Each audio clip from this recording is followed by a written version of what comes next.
Good morning बच्चों। हम लोग आज पढ़ेंगे पंछी उन्मुक्त गगन की हिंदी का पहला पार्ट। इसमें देखिए, हम पक्षी उन्मुक्त गगन के पिंजरबद्ध न गा पाएंगे। इसका अर्थ यह है, पंछी यानी पक्षी और उन्मुक्त यानी स्वतंत्र और गगन यानी आसमान।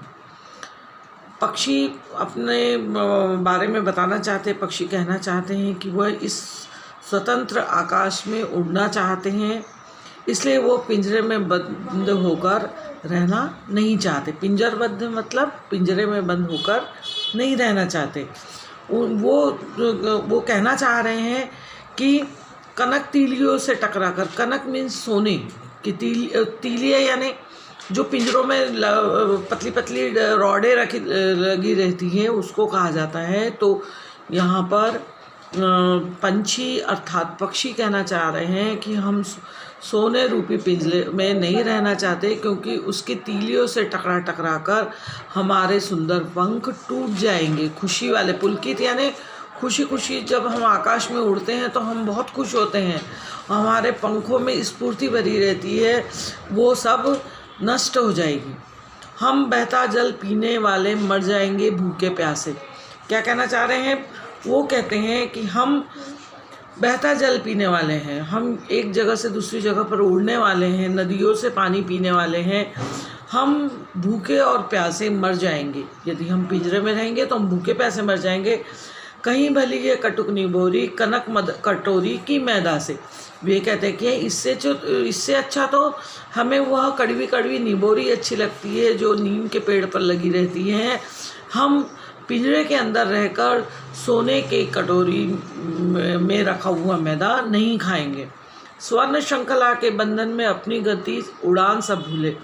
वे कहते हैं कि हम सोने रूपी श्रृंखला में के बंधन में, मतलब अर्थात जो सोने का पिंजरा है उसमें हमको कैद कर लिया गया है, उससे हम अपनी गति भी भूल गए और अपनी उड़ान भी भूल गए।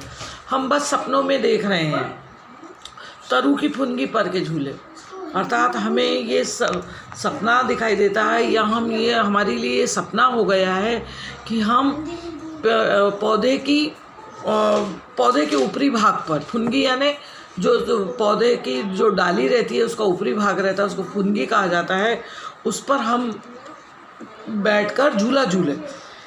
ऐसे थे अरमान के उड़ते नीचे नीले नभ की सीमा पाने।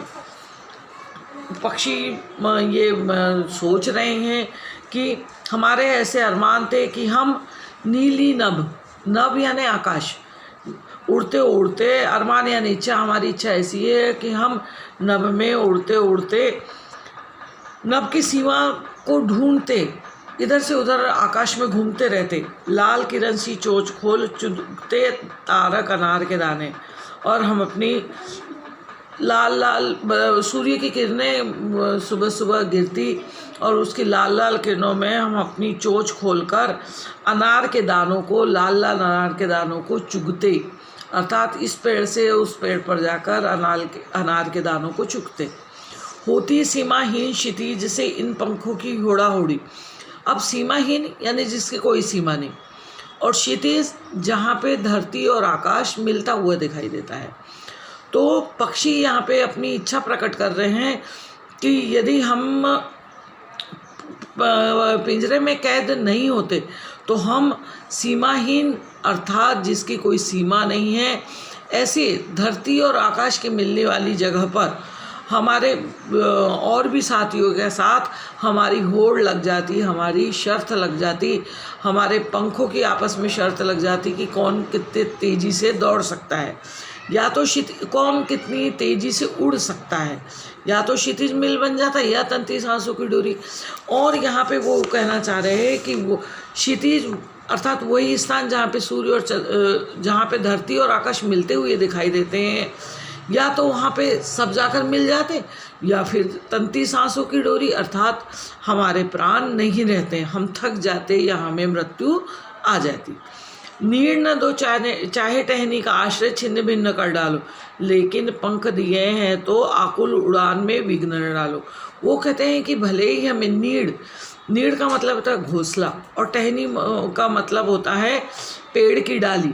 तो वो कहते हैं कि भले ही हमें घोंसला मत दो, और हम वो घोंसला हमें हमारा पेड़ की डाली पर ना बना हो, हमारा आश्रय जहाँ पे हम रहते हैं भले ही उसको तोड़ डालो, छिन्न भिन्न कर डालो, परंतु यदि हमें पंख दिए हैं तो हमें स्वतंत्र उड़ने दो, हमारे उड़ान में विघ्न मत डालो, हमारे उड़ान में संकट मत डालो, बाधा मत डालो, और हमें स्वतंत्र होकर उड़ने दो। ये कवि जो इसके हैं शिवमंगल सिंह सुमन है, और इन्होंने एक पंछी, मतलब जो पंछी रहते हैं आकाश में उड़ते हैं, पक्षी रहते हैं, उनके बारे में बताया है। अब देखिए आपका यहाँ पहला प्रश्न है कि हर तरह की सुख सुविधाएं पाकर भी पक्षी पिंजरे में बंद क्यों नहीं रहना चाहता है। तो उत्तर क्या होगा कि हर तरह की सुख सुविधाएं पाकर भी पक्षी पिंजरे में बंद इसलिए नहीं रहना चाहता क्योंकि वह खुले आकाश में स्वतंत्र रूप से उड़ना चाहता है। पक्षी उन्मुक्त होकर अपनी कौन कौन सी इच्छाएं पूरी करना चाहते हैं। उन्मुक्त का अर्थ होता है बेटा स्वतंत्र। तो पक्षी उन्मुक्त होकर अपनी निम्नलिखित इच्छाएं पूरी करना चाहते हैं। वो चाहते हैं कि वो आकाश में स्वतंत्र रूप से उड़े और पेड़ की डालियों पर झूले, और नीले आकाश की सीमा में अपनी चोंच को खोलकर अनार के लाल लाल दाने खाए, क्षितिज तक वो और पक्षियों के साथ में अपने पंख फैलाकर वहाँ तक पहुँचे, और इस तरह से जो पक्षी है वो अपनी इच्छाएं पूरी करना चाहते हैं। अब देखिए ये तीसरा प्रश्न भाव स्पष्ट कीजिए। या तो क्षितिज मिलन बन जाता है या तंती सांसों की डोरी। यहाँ शिव मंगल सिंह सुमन ने पक्षी के बारे में कहा है कि पक्षी ये चाहते हैं, पक्षी को ये सपना है कि वो स्वतंत्र होकर उड़ना चाहते हैं, पिंजरों में रहना नहीं चाहते, भले ही वे पिंजरे सोने के क्यों न बने हों। वे क्षितिज तक अर्थात जहाँ पे धरती और आकाश मिलता हुआ दिखाई देता है वो वहाँ तक शर्त लगाकर दौड़ना चाहते हैं, उड़ना चाहते हैं, और भले ही वहाँ पे वो क्षितिज तक पहुँच जाए या उनकी मृत्यु हो जाए, परंतु वो पिंजरों में बंद नहीं रहना चाहते हैं। आप लोगों को यही 3 को प्रश्न करना है बेटा। और बाकी देखिए पहला फिर कविता से आगे में दिया है, बहुत से लोग पक्षी पालते हैं, तो पक्षी को पालना उचित है या नहीं है, तो ये आप खुद अपने शब्दों में बना सकते हो, है ना, कि हाँ पक्षियों को पालना चाहिए, पक्षियों को आश्रय देना चाहिए, परंतु हम पक्षियों को पालते हैं अपने शौक़ से, परंतु उनका असली स्थान तो पेड़ है, आकाश है, जिसमें वो एक जगह से दूसरी जगह पर उड़ते रहते हैं, है ना, तो इसलिए उन्हें स्वतंत्र छोड़ देना चाहिए। और उसके बाद में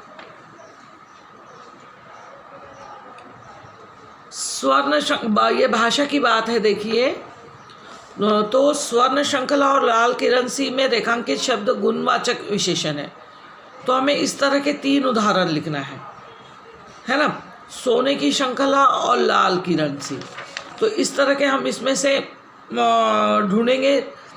देखिए कटुक निबोरी, ये भी उसी का उदाहरण है, और इसी तरह से तारक अनार के दाने, ये भी इसी का उदाहरण है। और उसके बाद में आपका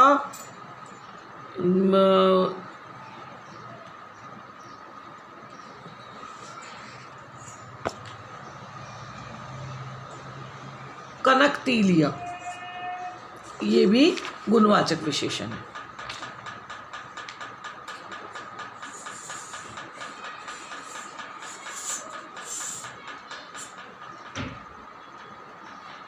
ओके।